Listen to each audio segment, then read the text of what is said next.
As of February 7, 2022, the new ELDT or entry-level driver training rule has officially gone into effect. Entry-level CDL trainees now have much stricter requirements for obtaining their CDL. This rule increases the minimum training requirements for individual drivers to obtain a commercial driver's license, upgrade a CDL, or obtain a passenger, school bus, or hazardous materials endorsement. Under the new requirements, an entry-level driver must successfully complete a prescribed program of theory and behind-the-wheel instruction. Also, prior to taking the knowledge test or the state-administered CDL skills or hazmat endorsement tests, training must be provided by an entity listed on FMCSA's Training Provider Registry, or TPR. It is important to note that if you have already obtained your CDL permit, you can still be trained under the previous rules. You have 1 year from the time of obtaining your CDL permit to complete training and get your CDL.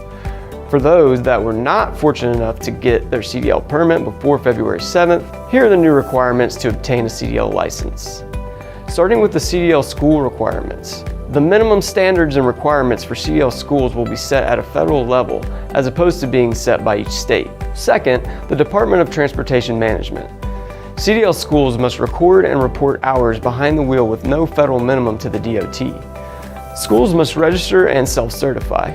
Schools can also self-certify instructors.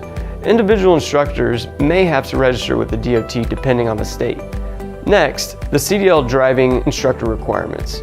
Driving instructors are required to have a minimum of 2 years driving experience, a clean motor vehicle record, a medical certification for a classroom, and on-the-road and private range instruction. And the last of the major changes in the requirements is the increase in curriculum mandates.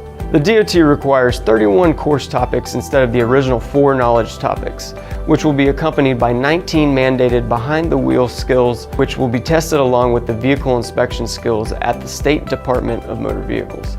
In addition, the new Training Provider Registry that we mentioned earlier now requires CDL schools to apply to join. Visit us at cnstrains.com to learn more about all levels of truck driver training and CDL permit test preparation that we offer at the CNS Driver Training Center.